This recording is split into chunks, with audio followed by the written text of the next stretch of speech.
Crime and Punishment by Fyodor Dostoyevsky, translated by Constance Garnett. Part 1, Chapter 6. Later on, Raskolnikov happened to find out why the huckster and his wife had invited Lizaveta. It was a very ordinary matter, and there was nothing exceptional about it. A family who had come to town and been reduced to poverty were selling their household goods and clothes, all women's things. As the things would have fetched little in the market, they were looking for a dealer. This was Lizaveta's business. She undertook such jobs and was frequently employed, as she was very honest and always fixed a fair price and stuck to it. She spoke, as a rule, little, and, as we have said already, she was very submissive and timid. But Raskolnikov had become superstitious of late. The traces of superstition remained in him long after, and were almost ineradicable. And in all this he was always afterwards disposed to see something strange and mysterious, as it were, the presence of some peculiar influences and coincidences. In the previous winter a student he knew called Pokorev, who had left for Kharkov, had chanced in conversation to give him the address of Alyona Ivanovna, the old pawnbroker, in case he might want to pawn anything. For a long while he did not go to her, for he had lessons and managed to get along somehow. 6 weeks ago he had remembered the address. He had 2 articles that could be pawned: his father's old silver watch and a little gold ring with 3 red stones, a present from his sister at parting. He decided to take the ring. When he found the old woman he had felt an insurmountable repulsion for her at the first glance, though he knew nothing special about her. He got 2 roubles from her and went into a miserable little tavern on his way home. He asked for tea, sat down, and sank into deep thought. A strange idea was pecking at his brain like a chicken in the egg, and very, very much absorbed him. Almost beside him at the next table there was sitting a student whom he did not know and had never seen, and with him a young officer. They had played a game of billiards and began drinking tea. All at once he heard the student mention to the officer the pawnbroker Alyona Ivanovna, and give him her address. This of itself seemed strange to Raskolnikov. He had just come from her, and here at once he heard her name. Of course it was a chance, but he could not shake off a very extraordinary impression, and here someone seemed to be speaking expressly for him.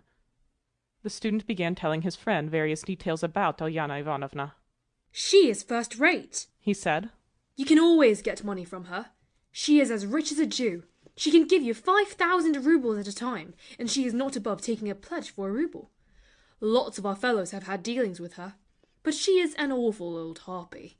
And he began describing how spiteful and uncertain she was, how if you were only a day late with your interest the pledge was lost, how she gave a quarter of the value of an article, and took 5 and even 7% a month on it, and so on.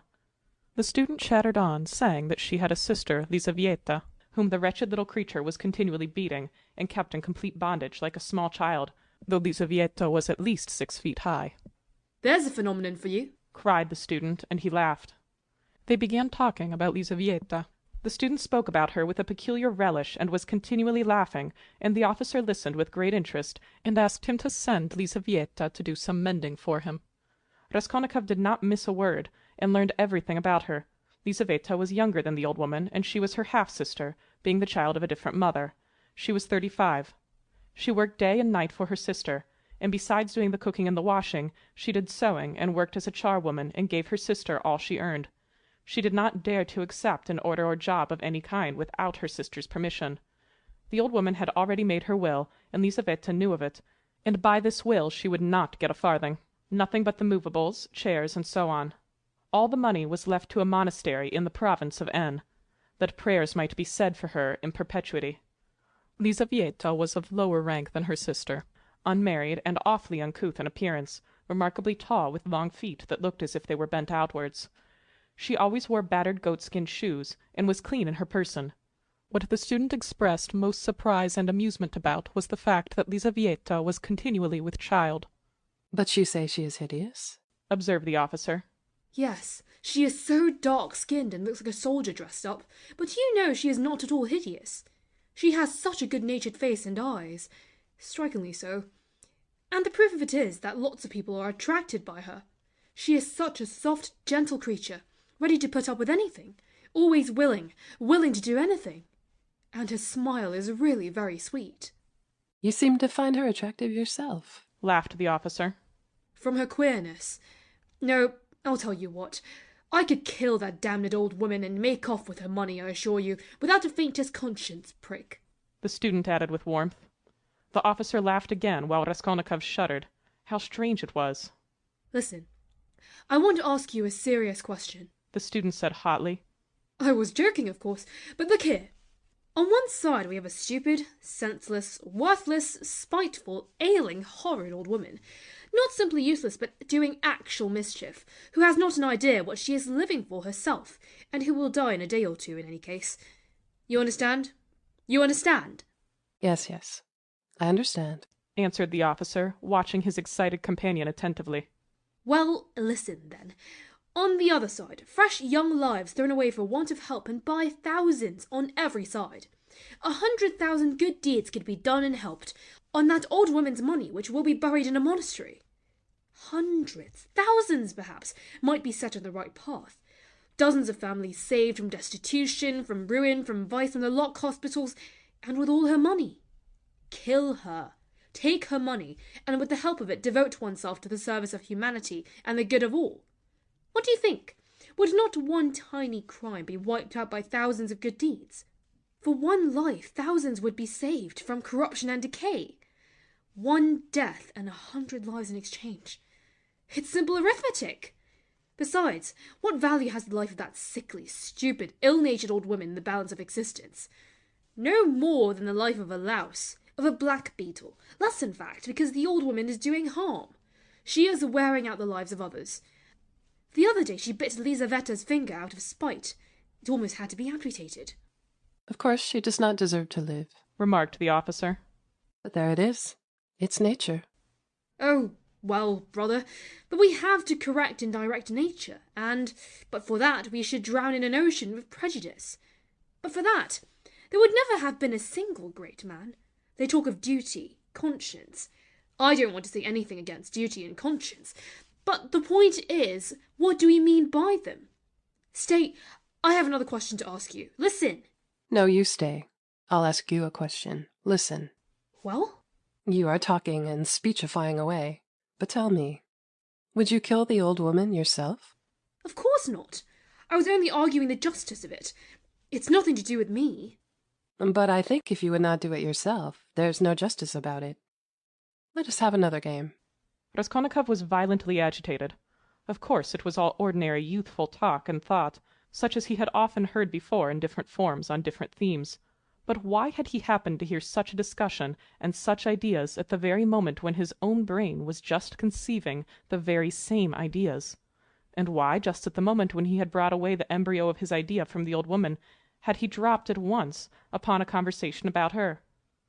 This coincidence always seemed strange to him. This trivial talk in a tavern had an immense influence on him in his later action, as though there really had been in it something preordained, some guiding hint. On returning from the Haymarket, he flung himself on the sofa and sat for a whole hour without stirring. Meanwhile it got dark. He had no candle, and indeed it did not occur to him to light up. He could never recollect whether he had been thinking about anything at that time. At last he was conscious of his former fever and shivering, and he realized with relief that he could lie down on the sofa. Soon heavy, leaden sleep came over him, as it were crushing him. He slept an extraordinarily long time, and without dreaming. Nastasia, coming into his room at 10 o'clock the next morning, had difficulty in rousing him. She brought him in tea and bread. The tea was again the second brew, and again in her own teapot. My goodness, how he sleeps! She cried indignantly. And he's always asleep. He got up with an effort. His head ached. He stood up, took a turn in his garret, and sank back on the sofa again. Going to sleep again, cried Nastasia. Are you ill, huh? He made no reply. Do you want some tea? Afterwards, he said with an effort, closing his eyes again and turning to the wall. Nastasia stood over him. Perhaps he really is ill, she said, turned and went out. She came in again at 2 o'clock with soup. He was lying as before. The tea stood untouched. Nastasia felt positively offended and began wrathfully rousing him.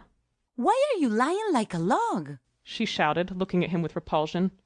He got up and sat down again, but said nothing and stared at the floor. Are you ill or not? asked Nastasia, and again received no answer. You'd better go out and get a breath of air, she said after a pause. Will you eat it or not? afterwards, he said weakly. you can go. And he motioned her out. She remained a little longer, looked at him with compassion, and went out. A few minutes afterwards he raised his eyes and looked for a long while at the tea and the soup. Then he took the bread, took up a spoon, and began to eat. He ate a little, 3 or 4 spoonfuls, without appetite, as it were mechanically. His head ached less. After his meal he stretched himself on the sofa again, but now he could not sleep. He lay without stirring, with his face in the pillow. He was haunted by daydreams, and such strange daydreams. In one that kept recurring, he fancied that he was in Africa, in Egypt, in some sort of oasis. The caravan was resting, the camels were peacefully lying down, the palms stood all around in a complete circle, all the party were at dinner. But he was drinking water from a spring which flowed gurgling close by. And it was so cool, it was wonderful, wonderful, blue cold water running among the parti-coloured stones and over the clean sand which glistened here and there like gold. Suddenly he heard a clock strike. He started, roused himself, raised his head, looked out of the window, and seeing how late it was, suddenly jumped up wide awake, as though someone had pulled him off the sofa. He crept on tiptoe to the door, stealthily opened it, and began listening on the staircase. His heart beat terribly. But all was quiet on the stairs, as if everyone was asleep. It seemed to him strange and monstrous that he could have slept in such forgetfulness from the previous day, and had done nothing, had prepared nothing yet, and meanwhile perhaps it had struck 6. And his drowsiness and stupefaction were followed by an extraordinary, feverish, as it were distracted haste. But the preparations to be made were few.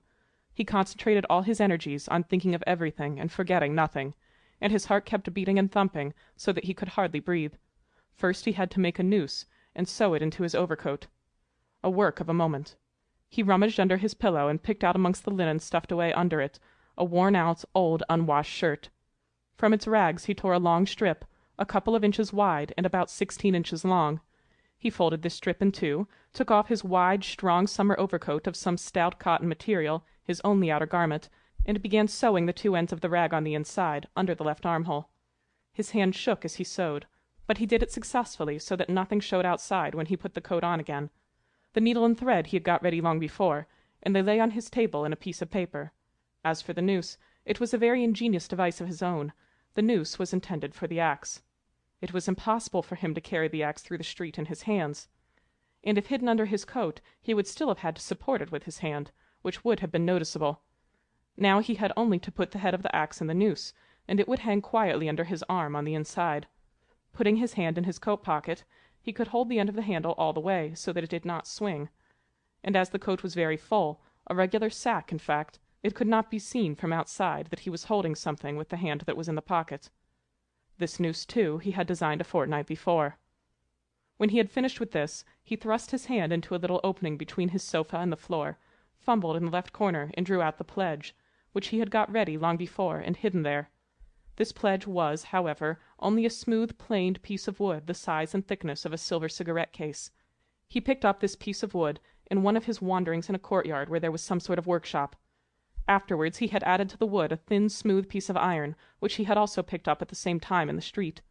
Putting the iron, which was a little the smaller, on the piece of wood, he fastened them very firmly, crossing and recrossing the thread around them, then wrapped them carefully and daintily in clean white paper, and tied the parcel so that it would be very difficult to untie it. This was in order to divert the attention of the old woman for a time, while she was trying to undo the knot, and so to gain a moment. The iron strip was added to give weight, so that the woman might not guess the first minute that the thing was made of wood. All this had been stored by him beforehand under the sofa. He had only just got the pledge out when he heard someone suddenly about in the yard. "It struck 6 long ago." Long ago, my God. He rushed to the door, listened, caught up his hat, and began to descend his 13 steps cautiously, noiselessly, like a cat. He had still the most important thing to do, to steal the axe from the kitchen. That the deed must be done with an axe he had decided long ago. He had also a pocket pruning knife, but he could not rely on the knife, and still less on his own strength, and so resolved finally on the axe. We may note in passing one peculiarity in regard to all the final resolutions taken by him in the matter. They had one strange characteristic. The more final they were, the more hideous and the more absurd they at once became in his eyes. In spite of all his agonizing inward struggle, he never, for a single instant all that time, could believe in the carrying out of his plans.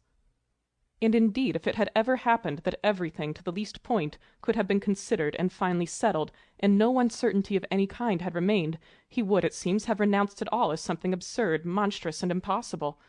but a whole mass of unsettled points and uncertainties remained. As for getting the axe, that trifling business cost him no anxiety, for nothing could be easier.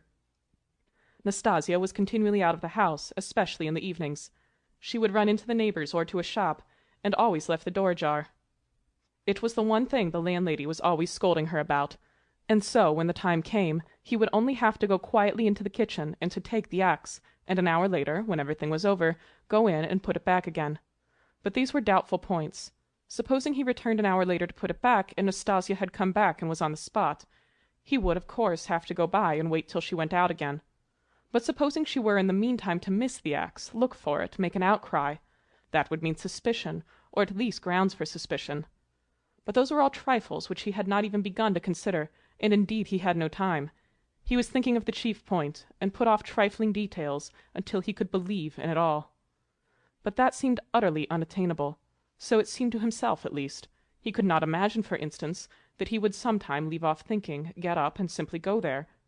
Even his late experiment, i.e., his visit with the object of a final survey of the place, was simply an attempt at an experiment, far from being the real thing, as though one should say, "Come, let us go and try it. Why dream about it?" And at once he had broken down and run away cursing, in a frenzy with himself. Meanwhile it would seem, as regards the moral question, that his analysis was complete. His casuistry had become keen as a razor, and he could not find rational objections in himself. But in the last resort he simply ceased to believe in himself, and doggedly, slavishly sought arguments in all directions, fumbling for them, as though someone were forcing and drawing him to it. At first, long before, indeed, he had been much occupied with one question: why almost all crimes are so badly concealed and so easily detected, and why almost all criminals leave such obvious traces. He had come gradually to many different and curious conclusions, and in his opinion the chief reason lay not so much in the material impossibility of concealing the crime as in the criminal himself. Almost every criminal is subject to a failure of will and reasoning power by a childish and phenomenal heedlessness, at the very moment when prudence and caution are most essential. It was his conviction that this eclipse of reason and failure of will power attacked a man like a disease, developed gradually and reached its highest point just before the perpetration of the crime, continued with equal violence at the moment of the crime, and for longer or shorter time after, according to the individual case, and then passed off like any other disease. The question whether the disease gives rise to the crime, or whether the crime from its own peculiar nature is always accompanied by something of the nature of the disease, he did not yet feel able to decide. When he reached these conclusions, he decided that in his own case there could not be such a morbid reaction, that his reason and will would remain unimpaired at the time of carrying out his design, for the simple reason that his design was not a crime. We will omit all the process by means of which he arrived at this last conclusion. We have run too far ahead already. We may add only that the practical, purely material difficulties of the affair occupied a secondary position in his mind. One has but to keep all one's willpower and reason to deal with them, and they will all be overcome at the time when once one has familiarized oneself with the minutest details of the business. But this preparation had never been begun. His final decisions were what he came to trust least, and when the hour struck, it all came to pass quite differently, as it were accidentally and unexpected. One trifling circumstance upset his calculations before he had even left the staircase. When he reached the landlady's kitchen, the door of which was open as usual, he glanced cautiously in to see whether, in Nastasia's absence, the landlady herself was there, or if not, whether the door to her own room was closed, so that she might not peep out when he went in for the axe.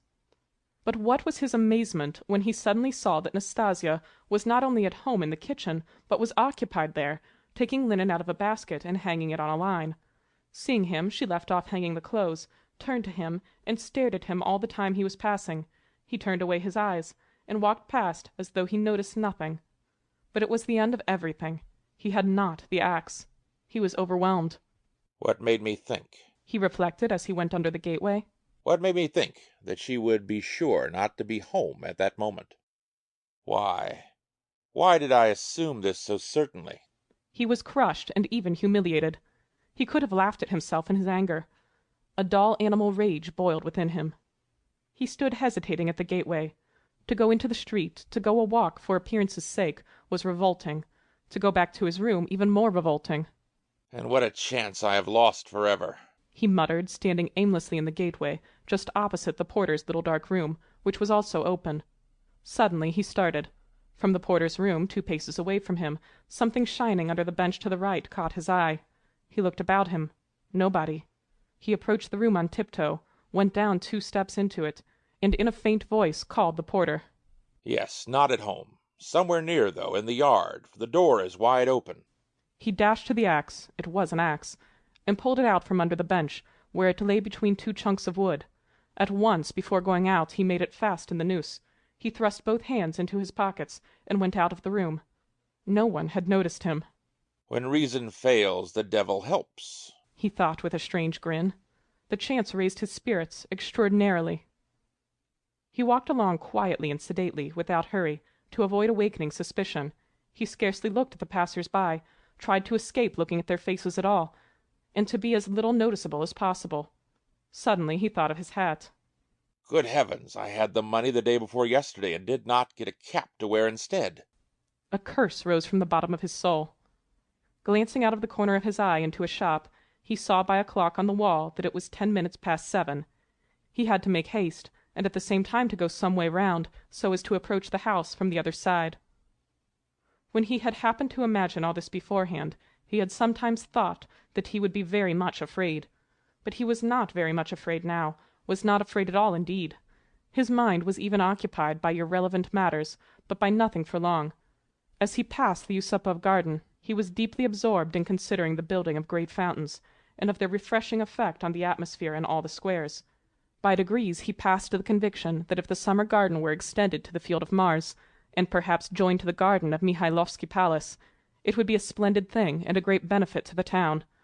Then he was interested by the question why in all great towns men are not simply driven by necessity, but in some peculiar way inclined to live in those parts of the town where there are no gardens nor fountains, where there is most dirt and smell and all sorts of nastiness.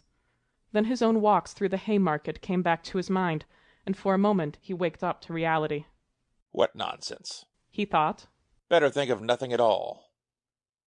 So, probably men led to execution clutch mentally at every object that meets them on the way. Flashed through his mind, but simply flashed like lightning. He made haste to dismiss this thought, and by now he was near. Here was the house. Here was the gate. Suddenly a clock somewhere struck once. What? Can it be 7:30? Impossible, it must be fast. Luckily for him, everything went well again at the gates. At that very moment, as though expressly for his benefit, a huge wagon of hay had just driven in at the gate, completely screening him as he passed under the gateway, and the wagon had scarcely had time to drive through into the yard before he had slipped in a flash to the right. On the other side of the wagon he could hear shouting and quarreling, but no one noticed him, and no one met him. Many windows looking into that huge quadrangular yard were open at that moment, but he did not raise his head. He had not the strength to. The staircase leading to the old woman's room was close by, just on the right of the gateway. He was already on the stairs. Drawing a breath, pressing his hand against his throbbing heart, and once more feeling for the axe and setting it straight, he began softly and cautiously ascending the stairs, listening every minute. But the stairs, too, were quite deserted. All the doors were shut. He met no one. One flat, indeed, on the first floor was wide open, and painters were at work in it, but they did not glance at him. He stood still, thought a moment, and went on. Of course, it would be better if they had not been here, but it's 2 stories above them. And there was the 4th story. Here was the door. Here was the flat opposite, the empty one. The flat underneath the old woman's was apparently empty also. The visiting card nailed on the door had been torn off. They had gone away. He was out of breath. For one instant the thought floated through his mind. Shall I go back? But he made no answer, and began listening at the old woman's door. A dead silence. Then he listened again on the staircase, listened long and intently, then looked about him for the last time, pulled himself together, drew himself up, and once more tried the axe in the noose. Am I very pale? He wondered. Am I not evidently agitated? She is mistrustful. Had I better wait a little longer, till my heart leaves off thumping? But his heart did not leave off. On the contrary, as though to spite him, it throbbed more and more violently. He could stand it no longer. He slowly put out his hand to the bell and rang. Half a minute later he rang again, more loudly. No answer. To go on ringing was useless and out of place. The old woman was, of course, at home, but she was suspicious and alone. He had some knowledge of her habits. and once more he put his ear to the door. Either his senses were peculiarly keen, which it is difficult to suppose, or the sound was really very distinct. Anyway, he suddenly heard something like the cautious touch of a hand on the lock and the rustle of a skirt at the very door. Someone was standing stealthily close to the lock, and just as he was doing on the outside, was secretly listening within, and seemed to have her ear to the door. He moved a little on purpose, and muttered something aloud, that he might not have the appearance of hiding, then rang a third time, but quietly, soberly, and without impatience. Recalling it afterwards, that moment stood out in his mind vividly, distinctly, forever. He could not make out how he had had such cunning, for his mind was as it were clouded at moments, and he was almost unconscious of his body. An instant later he heard the latch unfastened. End of Part 1, Chapter 6.